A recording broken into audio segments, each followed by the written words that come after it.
Later, Dake read out a speech entitled Farewell to Baba and Companions. తర్వాత డాకే ఫాల్కర్ ఒక ఉపన్యాసం చదివి వినిపించాడు. దాని పేరు farewell to Baba and companions. బాబాకు ఆయన సహచరులకు వీడ్కోలు అనేటువంటి ఒక ఉపన్యాసాన్ని అతను చదివి వినిపించాడు. Earlier that day before the dinner Baba paid a final visit to Mehrabad to oversee the preparations being made for the next day's journey. ఇక మర్నాడు అక్టోబర్ 16 ఉదయాన్నే వీళ్ళు బయలుదేరి వెళ్ళిపోవాలి. ఇక రాత్రంతా బాబా హడావుడి అన్నీ రెడీగా ఉన్నాయా లేదా, అన్ని ఏర్పాట్లు జరిగినాయా లేదా తిరుగుతూ ఉన్నారు. While there he agreed to pose for a group photograph with a men at lower Mehrabad. మొత్తం మగవాళ్ళందరితో కలిసి ఒక గ్రూప్ ఫోటో తీసుకుంటే బాగుంటుంది అన్నారు. ఆ నవజీవనంలో వెళ్ళే వాళ్ళందరికీ ఒక ఫోటోలు ఉన్నాయి. అందరూ కలిసి ఫోటో దిగారు. Later he made comments about 3 men who would not be going with him. ఒక ముగ్గురు మనుషులు ఎవరైతే బాబాతో వెళ్ళడం లేదో వాళ్ళ గురించి కొంత వ్యాఖ్యానించారు Baba. The first was Minu Kharas. మొదటివాడు మిను ఖరాస్. మిను ఖరాస్ అంటే ఎవడు? ఇప్పుడు మనం చెప్పుకున్నామే, బాబా ఎదురుగా ఏడ్చాడు, ఆయన బుగ్గలు పట్టుకొని ఓదార్చి పంపించాడు, ముద్దు పెట్టుకున్నాడు అన్నాము. అతని గురించి ఇలా అన్నారు. The work I had given to Minu he has done satisfactorily. నేను ఏ పనినైతే మినుకి అప్పగించానో 100% సంతృప్తికరంగా వాడు దాన్ని నిర్వహించాడు. So by remaining at his home he can be in a class of yes walas. కనుక వాడికి నాతో రావాల్సిన అవసరం లేదు, చేసేసాడు వాడి పని అప్పటికే. కాబట్టి నాతో రాకపోయినా నాతో వచ్చిన వాళ్ళలాగే వాడు హాయిగా ఇంట్లోనే ఉండి ఆ ఆనందాన్ని అనుభూతి పొందవచ్చు. So by remaining at his home he can be in the class of yes walas in spite of staying at home in Pakistan. అతనిది స్వగ్రామము పాకిస్తాన్ అన్నమాట. And carrying on the business and other duties as before, I have asked him to implicitly obey certain of the conditions. ఇంట్లోనే ఉంటూ అతని వ్యాపకం అతను చూసుకుంటూనే, కానీ నేను అతనికి వ్యక్తిగతముగా ఇచ్చినటువంటి కొన్ని షరతులను 100% అమలుపరచాలి అతను. అవి ఎవరికి వాడే వ్యక్తిగతంగా బాబా ఇచ్చినటువంటివి కూడా కొన్ని ఉన్నాయి. The conditions for Minu were, Minu చెప్పాడు ఏమేమి బాబా కండిషన్స్ చెప్పారు. Not to touch women including his wife. ఏ స్త్రీని ముట్టుకోకూడదు అతని భార్యతో సహా. To distribute any surplus from his income to the poor. ఉదాహరణకు నెలకు 10,000 జీతం, 5,000 ఖర్చు అయింది. ఆ 31వ తారీఖుని 5,000 పేదలకు ఖర్చు పెట్టేసి బ్యాలెన్స్ 0 చేసేసుకోవాలి. ప్రాక్టికల్గా ఒక బాబాలో ఉన్నారండి, తెలంగాణ ప్రాంతం అయింది, అనంతని మీరు విన్నారు, అనంతరెడ్డి వాళ్ళ బంధువు అనమాట, తాతగారు అనుకుంటా. ఆయన మోటార్ సైకిల్ మెకానిక్గా చేసేవారట. ఆయన కుటుంబానికి 50 రూపాయలు అవసరం ఉంటే 50 రూపాయలు సంపాదించి 50 రూపాయల తర్వాత షాపు క్లోజ్ చేసేవారట. ఎవరైనా వచ్చి మాకేదో కావాలంటే పక్క షాపుకు తీసుకువెళ్ళి అక్కడ ఇతన్ని అప్పగించి వెళ్ళిపోయేవారట. తీసుకునేవాడు కాదు. అంటే బహుశా అతని అవగాహన అదనమాట. అంటే ఇట్లాంటి ఆర్డర్స్ చూసి మనకి ఎంత అవసరమో అంతే అని.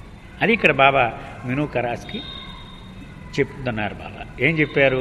నీకు మిగులు ఏమైనా ఉంటే నీ ఖర్చులు పోగాను ప్రతి నెల దాన్ని బీదలకు పంచిపెట్టాయి. And every year in October to put on a robe and loin cloth and go on a pilgrimage to some holy place spending only 1 rupee a day on food. ఆ తర్వాత ప్రతి అక్టోబర్లోను, ఎందుకంటే అక్టోబర్ నవజీవనం ఉంది కదా, మరి అది అంచేత అక్టోబర్లో నువ్వు గోచి పెట్టుకొని, ఒక లంగోటి పెట్టుకొని ఏదైనా పుణ్యక్షేత్రానికి వెళ్ళి ఆహారానికి రోజుకు ₹1 ఖర్చు పెట్టాలి నువ్వు. అలాగూ నువ్వు ఆ యాత్ర చేసుకొని రా. The second man was Pandova. Baba ముగ్గురు గురించి వ్యాఖ్యానించారు అన్న. 1 మిను ఖరాస్, 2 పండోవా. ఎవడండి పండోవా? ఎవరికైనా గుర్తున్నాడు? పండోవా అనేవాడు మెహరాశ్రమ్ పాఠశాలలో ఉపాధ్యాయుడు. బాబా 1925 జూలై 9 నాడు రాత్రి మౌనం ప్రారంభించబోయే ముందు రేపటి నుంచి నేనిక మాట్లాడటం లేదు అని చెప్పినప్పుడు ఈ పండోవా బాబాని ప్రశ్నించారు. నీవు మాట్లాడకపోతే మాకు ఆధ్యాత్మిక విషయాలను ఎవరు బోధిస్తారు రేపటి నుంచి అని అడిగాడు. దానికి సమాధానంగానే నేను మేలుకొల్పుటకే గాని బోధించుటకు రాలేదు అని చెప్పారు. అది అతి ప్రాచుర్యం పొందినటువంటి అవతార్ మెహర్ బాబా వారి సూక్తిగా మారింది తర్వాత రోజుల్లో. ఆ పండోబా గురించి బాబా ఇక్కడ చెప్తున్నారు. మనం చాలాసార్లు ఇదే మాట చెప్పుకున్నాం, అయినా మర్చిపో. It is not possible for his feeble body to undergo the new life privations, so he is in the నోవాలాస్. బాబా అన్నారు, పాపం వాడు బక్కపలసని ప్రాణి, వాడికి శరీరం సహకరించదు ఇంత కష్టాలు తట్టుకోవడానికి. అందుకని నేను రాలేను బాబా అన్నవాడి లిస్టులో వాడిని చేర్చడం జరిగింది. The third was Balnatu. మూడోవాడు Balnatu, whose health was also not good. మనం చెప్పుకున్నాం కదా, బాల్నాటు ట్యూబర్క్యులోసిస్, టీబీ ఉండేది బాల్యంలో. దానివల్ల ఊపిరితిత్తులు బాగా పాడైపోయినాయి, ఊపిరి అందేది కాదు సరిగ్గా. బాబా అన్నారు, ఎరా అలా సగం ప్రాణంగా ఉన్నావు, ఏమిటి పరిస్థితి అని అడిగారు. అడిగితే చెప్పాడు బాబా ఇలాగని. అమ్మో అలా అయితే వద్దు నువ్వు అని చెప్పి డాక్టర్ నీలుని డాక్టర్ డాంకిన్ని పిలిచి వీడికి పూర్తిగా ఆరోగ్య పరీక్షలన్నీ నిర్వహించి వీడి ఫిట్టా ఫెయిలా తేల్చండి అన్నారు. అలా లాభం లేదు బాబా అన్నారు వాళ్ళు. అప్పుడు బాబా అన్నారు, వద్దురా నువ్వు ఉండిపో, నీ ప్రేమ నన్ను ముగ్ధుడిని చేసింది చాలు, నీకు అక్కర్లేదు ఈ బాదరబందీ అంతా అని అతనికి చెప్పారు. అతని గురించి బాబా ఏమన్నారో చూద్దాం. Baba said he should follow his old life. ఇది వరకు గత జీవితంలో అంటే ఇప్పటి వరకు ఎలాగైతే గడుపుతున్నామో అలాగే అతను కొనసాగించాలి. But considering his past history he's in the category of ఎస్ బాలా. అంచేత అతను నవజీవనమును పాటిస్తున్న వాళ్ళ లిస్టులోకే వస్తాడు. అతను గత జీవిత చరిత్రకు మనం చూసినట్లయితే ఇంకా గుర్తున్నారని బాల్నాటు గురించి బాబా ఏం చెప్పారు. బాబా ఎలాంటి ఏకాంతవాసములో ఉన్న బ్లాంకెట్ పర్మిషన్ ఉండేది బాల్నాటుకు, వెళ్ళిపోవచ్చు, అడగక్కర్లే, ఎవరి పర్మిషన్ అడగకుండానే వెళ్ళిపోవచ్చు.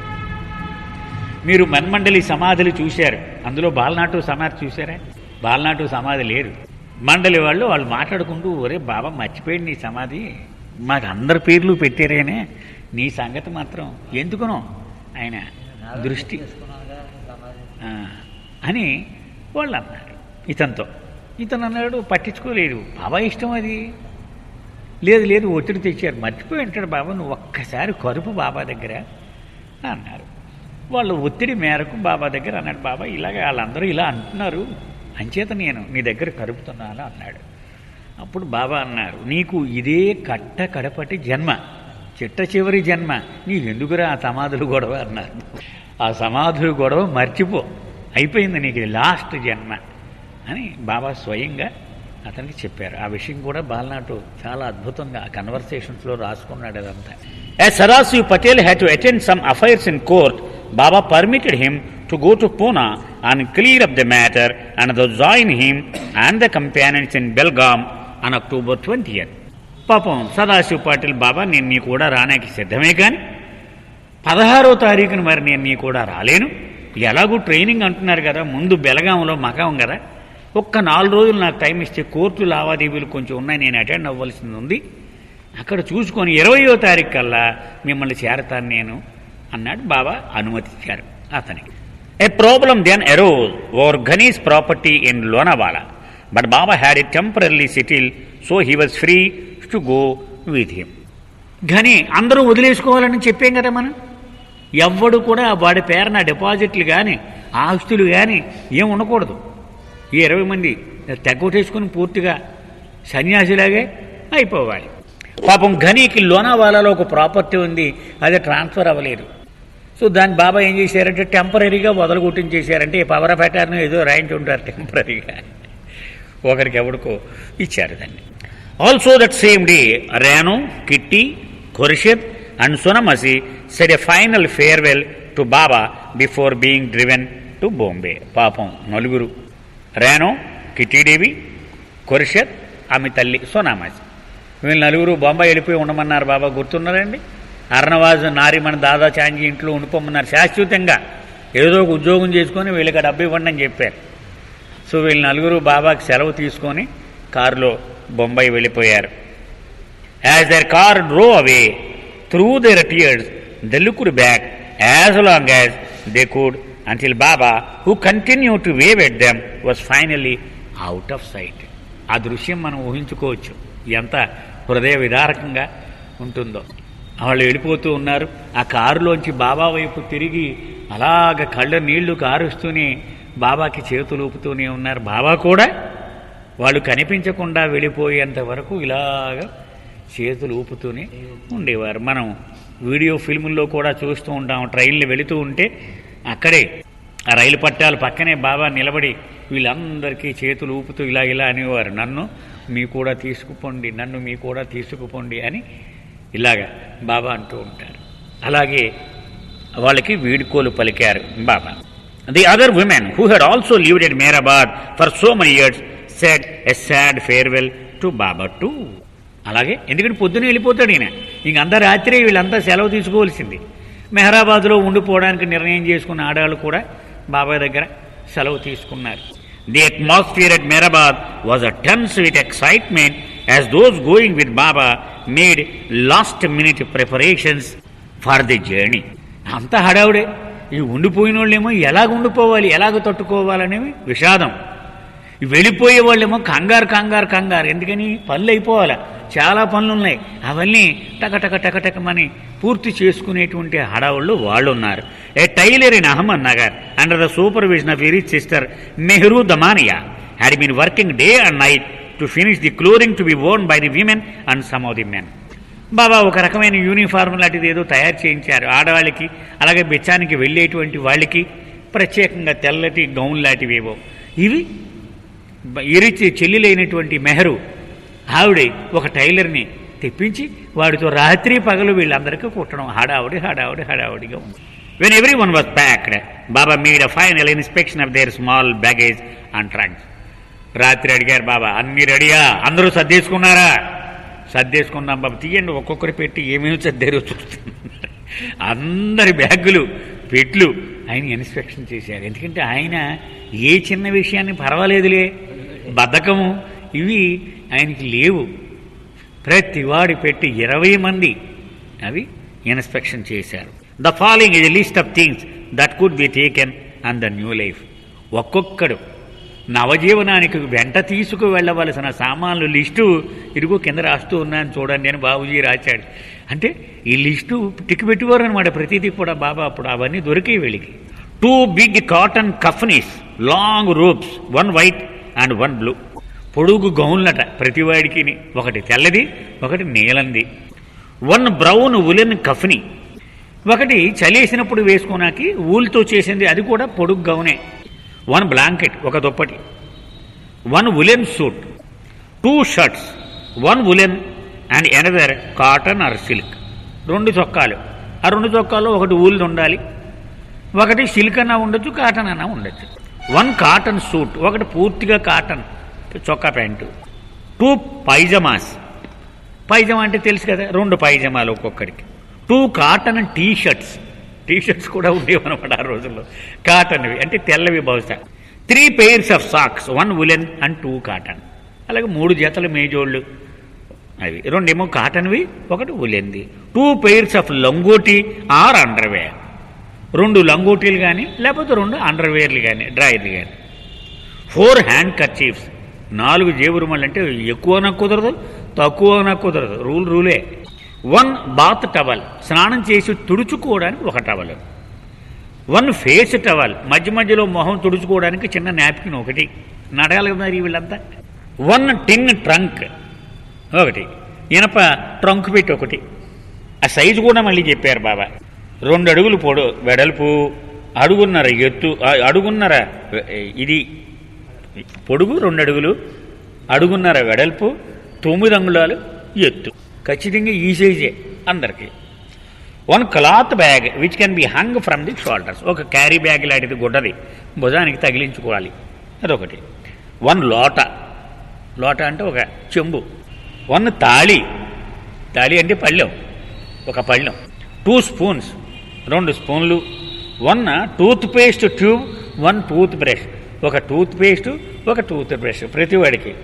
1 కూంబ్ అండ్ 1 బ్రష్, ఒక దువ్వెన. బ్రష్ అంటే దువ్వెన శుభ్రం చేసుకోనికి brush. 1 small hand mirror and 1 shaving kit, ఒక చేతిలో పట్టుకునేటువంటి అద్దం. ఎందుకంటే దారిలో ఎక్కడ పడితే అక్కడ ఈ స్టాండ్లు అవి ఉండవు కదా, ఒక చేతితో పట్టుకోవడం, ఒక చేతితో షేవ్ చేసుకోవడం. బాబా కూడా అలాగే చేసేవారు. ఒక షేవింగ్ కిట్ అంటే రేజరు, బ్లేడు, ఇలా బ్రష్, ఓ పేస్ట్, లేకపోతే ఒక ఇలా రౌండ్గా ఉంటుంది కదండి అలాంటి కేక్, 2 బార్స్ ఆఫ్ సోప్, 2 సబ్బులు, 1 pair of shoes and a pair of sandals, మామూలు ఆకుజోళ్ళు అంటాం కదా ఇలాంటివి, ఒక షూలు ఒక జత, 1 టూత్ పిక్ అండ్ 1 వాచ్, పళ్ళు పొడుచుకోనాక ఒక పుల్ల, ఒక watch, 1 water pot for drinking and 1 plate. అలాగే నీళ్లు మోసుకోవడానికి ఒక ఏదో మరజంబు లాంటిది, ఏదో దాని మీద మూత పెట్టడానికి ఒక పాత్ర లాంటిది, చిన్న ప్లేట్ లాంటిది, 1 గుడ్ డ్యూరబుల్ వాకింగ్ స్టిక్, ఓ మంచి కర్ర.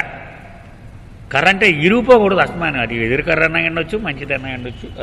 1 new hat, cap or turban which ever preferred.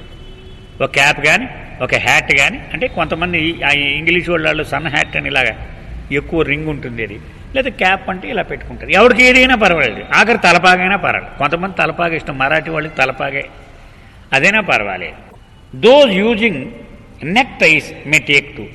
కొంతమంది మరి ఇంగ్లీష్ వాళ్ళు టై కడుతూ ఉంటారు. ఆ రోజుల్లో కంపల్సరీ ఇంగ్లీష్ వాళ్ళు ఉండేవారు కదండి, పరిపాలన నడిచినప్పుడు అందరికీ టైలు కట్టుకోవడం అలవాటైపోయి, అలాగే అలవాటు ఉన్న వాళ్ళు 2 టైలు పెట్టుకొని కూడా. Those in the habit of using wrist watches, spectacles and false teeth may take those with them only if they are still using them. చూడండి ఎంత నిర్మోహమాటంగా నిక్కచ్చిగా ఉంటాయి బాబా అడ్రస్. వాచ్ లేకపోతే కుదరదు అనుకున్నవాడు వాచ్ పెట్టుకోండి, అలాగే కళ్ళద్దాలు వాడేవాడు కళ్ళద్దాలు పెట్టుకోండి, పళ్ళు కట్టించుకుని అవి వాడుతూ ఉన్నవాళ్ళు అవి పెట్టుకున్నా. అదన్నా ఎప్పుడు పూర్వం ఉండేది మానేసాను, ఇప్పుడు అందానికి పెట్టుకుంటానంటే కుదరదన్నారు. ఇప్పుడు దాకా నువ్వు వాడుతూ ఉంటే అవి కంటిన్యూ చేయొచ్చు, అంతేగా నీవు అందంగా ఉంటుందని బాగుంటుందంటే కుదరదు. ఈవేళ నువ్వు అవి వాడుతూ ఉంటే అవి కొనసాగించవచ్చు. Each companion was instructed to have the above necessities with him the next morning. రాత్రి కొంతమందికి ఈ లిస్టులు లేవు, తెల్లారేటప్పటికి నువ్వు ఉండి తీరవలసింది, నువ్వు ఏం చేస్తావు నాకు అనవసరం అని చెప్పారు ఆయన.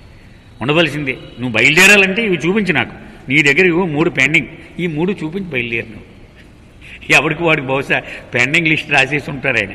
ఇవి లేవు నీ దగ్గర, నీ దగ్గర ఇవి లేవు, నీ దగ్గర ఇవి లేవు, నీ దగ్గర ఇవి లేవు.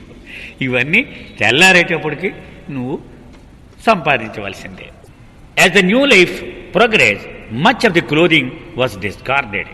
ఇక నవజీవనము రోజులు గడిచే కొల్లి, అంటే తర్వాత బ్రాకెట్లో రాశాడు బాబూజీ, చాలా వరకు కట్టుబట్టలే మిగిలి, ఇన్ని ప్యాకెట్లు ఏమి లేవు, అప్పుడు చిరిగిపోయినాయి, ఇవన్నీ పోయినాయి. చాలా బట్టలు అవి విడిచిపెట్టవలసి వచ్చింది, పోయినాయి, పాడైపోయినాయి. మీను కరాస్ distraught and in tears about not going on the new life, wondered what he might send of his own on the journey. పాపం మీరు కరాస్ ఏడుస్తూ ఉన్నాడు, తను వెళ్ళలేకపోతూ ఉన్నందుకు. మరి నన్ను శాశ్వతంగా బాబా నేను చూడడానికి కుదరదు, ఏమిద్దాం పోని బాబాకి అని దుఃఖంలో మునిగిపోయి ఉన్నాడు.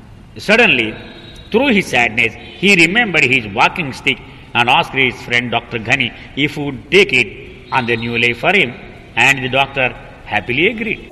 అప్పుడు సడన్గా జ్ఞాపకం వచ్చింది, మా నాన్న ఇంపోర్టెడ్ హ్యాండ్ స్టిక్ ఒకటి ఇచ్చాడు, అది బాబాకి అందంగా ఉంటుంది, అది ఆయన పాపం అలా నడిచి తిరుగుతాడు కదా అని తన ఫ్రెండ్ డాక్టర్ ఘనీని అడిగాడు, ఏమైనా నువ్వు పట్టుకెళ్తే బాబా వాడతారు కదా, ఇది కూడా పట్టుకెళ్తావు? ఓ తప్పకుండా పట్టుకెళ్తాను నేను అన్నాడు. Meenu race to his room, retrieved his walking stick, kissed it several times, held it in his arms and then brought it to Ghani. గబగబా రూములకు పరిగెత్తుకెళ్ళి ఆ వాకింగ్ స్టిక్ దాన్ని ముద్దులు పెట్టేసుకున్నాడు. ఎందుకని? ప్రభు వాడాలి దీన్ని, ఇది ఆయన కూడా ఉంటే నేను ఆ స్పర్శ భాగ్యాన్ని పొందినట్టే అని దాన్ని మొదలు పెట్టుకొని పట్టుకొచ్చి ఘనీ చేతిలో పెట్టాడు. In this way he felt that a part of him was going on the journey. పాపం అనుకున్నాడు, నా శరీరంలో ఒక భాగం అనుకుంటాను దీన్ని, నేను బాబా కూడా నవజీవనంలో ఉన్నట్టే అనుకుంటాను, ఈ కర్ర వెళుతూ ఉంది కాబట్టి ఆయన కూడా. The stick accompanied the companions all the way to the end of new life. నవజీవనము చిట్ట చివరి వరకు ఈ చేతికర్ర బాబా కూడానే ఉంది, ఆ బృందం మొత్తం కూడానే పెట్టుకున్నారు. చివరికి అది తిరిగి వచ్చింది కూడా. Baba gave final instructions to the arrangement walas, Nariman, Meherji, Ramju, Sarosh. ముఖ్యంగా ఈ నలుగురు ఉన్నారు. వీళ్ళు శాశ్వతంగా బాబా వెళ్ళిపోతున్నాడు నవజీవనానికి. వీళ్ళదే బాధ్యత మొత్తం మెహరాబాద్ అంతా. అందుకని వీళ్ళకి ఏమేమి చేయాలో అతి నిశితంగా ఇన్స్ట్రక్షన్స్ ఇచ్చేశారు. ఇలా చూడాలి, ఇలా చేయాలి, ఇలా చేయాలి అన్నీ. Pendu, with the help of the other Mandali, had managed to dispose of the 700 acres of land and all the animals connected with the 2 ashram by the deadline Baba had set. మొత్తం అన్ని ఆశ్రమాలు కలిపి 700 ఎకరాల భూమి ఉందటండి బాబాకి అప్పటికి. మొత్తం 700 ఎకరాలు అమ్మేసేట బాబా ఇచ్చిన గడువులోగా. ఆ భూమి కాకుండా మళ్ళీ దానిలో బంగళాలు, ఇంకా సామాన్లు, చెంబు, తెప్పల ఇవన్నీ ఉంటాయి. ఇవన్నీ కూడా అమ్మడం జరిగింది. దెన్ జంతువులు, ఆవులు, గుర్రాలు, గాడిదలు, పందులు, కుందేళ్ళు ఇవన్నీ. But due to over work he was suffering from fever and A sore throat. కానీ రాత్రి వాడిని పిలిచారు, ఎరా అన్నీ అయిపోయినాయి, కానీ వాడి పరిస్థితి ఎలా ఉంది? అయిపోయింది, వాడి బ్యాటరీ డౌన్. ఇక రాత్రులు పగలు పని చేసి చేసి హై ఫీవర్, గొంతు పనిచేయటం లేదు, వాడికి గొంతు పోయింది. ఇది పరిస్థితి రాత్రి బాబా చూసేటప్పటికి. As a result he missed the last supper. అందరూ కలిసి రాత్రి భోజనం చేశారు. వెనక్కి ఉండిపోయేవాళ్ళు వాళ్ళందరితో ఇంకా తినలేదు. మరి జ్వరం వచ్చినప్పుడు తినడం కుదరదు కదా. పూర్వం లంకనం మరీ చాలా ఖచ్చితంగా పాటించేవారు కనుక ఆఖరి రోజు భోజనం అతను చెయ్యలేకపోయాడు కూడా. Those accompanying Baba were given these orders. So ఆ 20 మందిని వేరే పిలిచారు బాబా. ఇదిగో ఈ రాత్రికి మీరు చేయాల్సిన ఆర్డర్స్ అని బాబా చెప్పారు. టు రిటైర్ ఎట్ 7 PM అని 15th ఈవినింగ్ ఫర్ రెస్ట్. 7 గంటలకల్లా భోజనం అయిపోవాలి, పడుకోవాలి. రాత్రి 15వ తారీఖు రాత్రి 7 గంటలకల్లా భోజనం అయి పడుకోవాలి. To deliver their trunks to be placed in the trunk on the evening of 15th. సాయంత్రానికల్లా వాళ్ళ పెట్లు మొత్తం సామాన్లు అనేవి సర్దేసినవి అప్పగించేయాలి. To get up at 2 AM. October 16 ఆయన ముహూర్తం ఇప్పుడు కూడా 2 గంటే 2 గంటలకల్లా లేచిపోవాలి. 16 అక్టోబర్ నాడు అంటే నవజీవనం ప్రారంభమయ్యే రోజు అది. To take a bath and put on additional dress which will have to be removed on reaching Belgaum. సరే, స్నానం చేసేయాలి 2 లేవగానే. చేసేసి మామూలు బట్టలు వేసుకుని పైన ఇంకొక ఎక్స్ట్రా జత వేసుకోవాలి, 2 జతలు అంటే పైది. ఇది బెలగాం వరకు ప్రయాణం చేయాలి కదా, దానికోసం ఈ పైని కోటు లాంటిది. ఇది బెలగాం చేరాక తీసి పడేయచ్చు పైది. To take only tea at 3 AM అని 16th అక్టోబర్. 3 గంటలకల్లా ఒక్క టీ మాత్రం తాగాలి. To start on foot from Mehrabad. అది అయిపోయిన తర్వాత కాలినడకన మెహరాబాద్ నుంచి బయలుదేరాలి. ఇది వాళ్ళకి ఇచ్చినటువంటి ఆదేశం. The plan was that Baba accompanied by కాకా, అరిచ్ and 4 women companions would meet the men at the railway crossing near the Ahmednagar station very early in the morning. బాబా ఏం చెప్పారంటే, మీరు మగవాళ్ళంతా నడుచుకుని బయలుదేరేయండి 3 గంటలకి.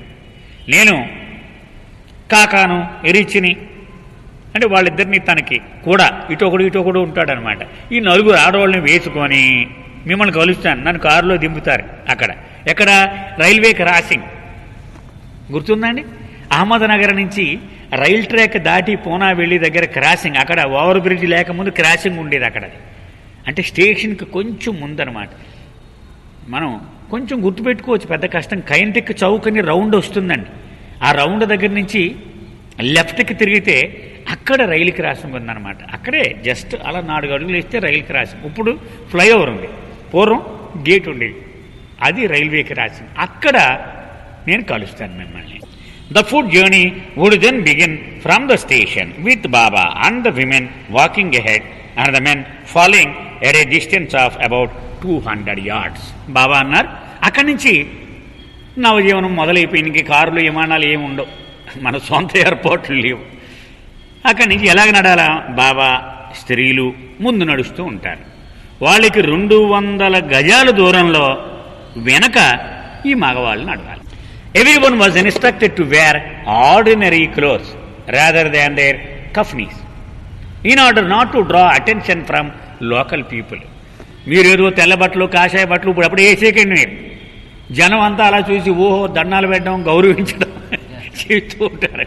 సో వాళ్ళ దృష్టిలో మనం పడకూడదు. మామూలు చొక్కా అయితే చొక్కా, ప్యాంట్ అయితే ప్యాంటు, పంచి అయితే పంచి, నీకు ఏది అలవాటు అది వేసుకో. ఎలాగా ఎక్స్ట్రా జతలు పెట్టుకోమన్నారు కదా, అవి వేసుకో కూడా. ప్రజల దృష్టిని ఆకర్షించడం మనం చేయకూడదు అన్నారు. Baidul, Kaka, Pendu and Nilu were instructed to go in advance in a luggage truck to the first stop and to await the party. Baba ఏం చెప్పారు, బైదుల్ని, కాకాని, పెండుని, నీలు ఈ నలుగురిని, ఒరే మీరు ముందు వెళ్ళిపోండి, ఒక లగేజ్ ట్రక్ వేసుకుని మన సామాన్లన్నీ మరి మోస్తూ నడలేం కదా, ఇవన్నీ వేసుకొని ఫస్ట్ స్టాప్ సాయంత్రానికి సుమారు ఎంత నడగలం అని ఒక అంచనా వేసుకున్నారు. అక్కడికి వెళ్ళగలం. అక్కడ ఈ సామాన్లన్నీ పట్టుకుపోయి మీరు వేచి ఉండండి, మేము అక్కడికి నడుచుకొని సాయంత్రానికి చేరతాం. ద డిస్టెన్స్ ఆఫ్ 32 మైల్స్, 32 మైళ్ళటండి. From Ahmednagar to Sirur was to be covered on the foot with 4 stops made along the way. అది 4 స్టాపులు పెట్టారు మధ్యలో ఆగడానికి. ఆ 32 మైళ్ళు సిరూర్ అనే పెద్ద ఊరు సిరూర్. ఇప్పుడు అక్కడ వెళ్ళాలన్నారు. From Sirur the party would then proceed south by rented bus 270 miles to Belgaum. Baba plan ఏమిటి, అక్కడి నుంచి ఒక బస్సు అద్దెకు తీసుకుందాం, 270 మైళ్ళు. అక్కడి నుంచి దక్షిణానికి పోతే పూనా, పంచగని తర్వాత కొల్హాపూర్ తర్వాత బెల్గాం. అది రూట్ అండి, అది హైవే అనమాట. అది పూణే బెంగళూరు హైవే. అది ఆ హైవేలో ఆ బెల్గాం తగులుతుంది. అది 270 మైళ్ళు. ఆ బస్సులో పోదాం అక్కడి నుంచి. By babas order those not going on the new life were to leave Meherabad in the evening for their respective homes. మళ్ళీ ఏమన్నారు, 15 సాయంత్రం చీకటి పడేటప్పటికి ఎవడు కనబడకూడదు ఇక్కడ నాకు. మెహరాబాదులో ఎవరికైతే ఉండడానికి అనుమతి ఉందో వాళ్ళు మాత్రమే ఉండొచ్చు. రేపు పొద్దున్న నాతో ప్రయాణం చేసి వీళ్ళు ఉండొచ్చు. మిగిలిన వాడు వెళ్ళిపోవాలి, ఖాళీ చేసేయాలి. దీన్ని ఎవడెవడు ఎక్కడికి వెళ్ళిపోవాలో అక్కడికి వెళ్ళిపోవాలి. That afternoon as he had bade a loving farewell to each one the sky was overcast. ఇక మధ్యాహ్నం నుంచి వెళ్ళిపోవడం మొదలెట్టేశారు జనం. 15 మధ్యాహ్నం నుంచి. అప్పుడు బాగా మబ్బు పట్టేసి ఏ సమయంలో అయినా వర్షం పడేలాగా ఉంది వాతావరణం. Reflecting the whether there was anguish and sorrow in the hearts of his close once who could scarcely endure the prospect of facing physical separation from Baba for all the time. వీళ్ళ హృదయాలు ఎలాగైతే విషాదము కమ్ముకొని ఉన్నాయో వాతావరణం కూడా అలాగే బరువుగా ఆ విషాదాన్ని కమ్ముకున్నట్టుగా ఉంది. సో బయట కనిపించే వాతావరణము, వీళ్ళ హృదయంలో ఆవరించిన వాతావరణము ఒకే మాదిరిగా ఉంది. అంటే ప్రభువు నుంచి ఎడబాటుని ఎలా భరించాలి అనేటువంటి ఆవేదనలు ఉన్నారు. Baba parting words to them were, వాళ్ళందరికీ చిట్ట చివరి వీడుకోలు మాటలు ఏమిటయ్యా అంటే బాబా చెప్పినవి. All of you don't worry about anything. మీరందరూ కూడా ఏ విషయం గురించి కూడా చింతించకండి. So long as you love me so much don't worry about anything. So long as you love me so much you are the very very lucky few of the present generation. చూసారు ఎంత అద్భుతమైనటువంటి ఆ మాటలో వాడారో చూడండి. మనం గుర్తుపెట్టుకోవాలన్నమాట. నీవు నన్ను ప్రేమిస్తూ ఉన్నంతకాలము ఈ భూమి మీద నివసించేటువంటి ఈ మానవ జాతి ఉందే. ఇప్పుడు జనరేషన్ అన్నారు బాబా. అంటే ఇప్పుడు సమకాలీన ప్రపంచములో మీ అంత అదృష్టవంతుడు ఇంకొకటి లేడు పొమ్మన్నారు బాబా. నన్ను నీవు ప్రేమిస్తున్నంత కాలము మొత్తము మానవాళిలో నీ అంత అదృష్టవంతుడు మరొకడు లేడు. ఆ ప్రేమించడము ముఖ్యము అని ఇప్పుడే చెప్పుకున్నాం. ఆరాధన వేరు, ప్రేమ వేరు. పూజించడం వేరు, ప్రేమించడం వేరు. రోజు పొద్దున్నే 7 గంటలకి ప్రార్థన చేసేసి ఆరతి ఇచ్చేసామనుకోండి, అది ప్రేమలోకి రాదు. బాబా చెప్పేది డోంట్ వర్షిప్ మీ, లవ్ మీ అన్నారు. అంటే పూజించిన వాడు ఈ లిస్టులో లేడు, ప్రేమించిన వాడు మాత్రమే ఉన్నాడు. అది చెప్తున్నారు. నీవు నన్ను ప్రేమించినంత వరకు ఈ మొత్తము జాతిలో నీ అంత అదృష్టవంతుడు లేనే లేడు. Love me always and be assured of me and eternal happiness. అది నన్ను ప్రేమిస్తూ ఉండు, శాశ్వత ఆనందము తప్పకుండా నీకు దక్కుతుంది, ధీమగా ఉండు. ఇవి బాబా వాళ్ళందరికీ చెప్పిన మాటలు. Next heading.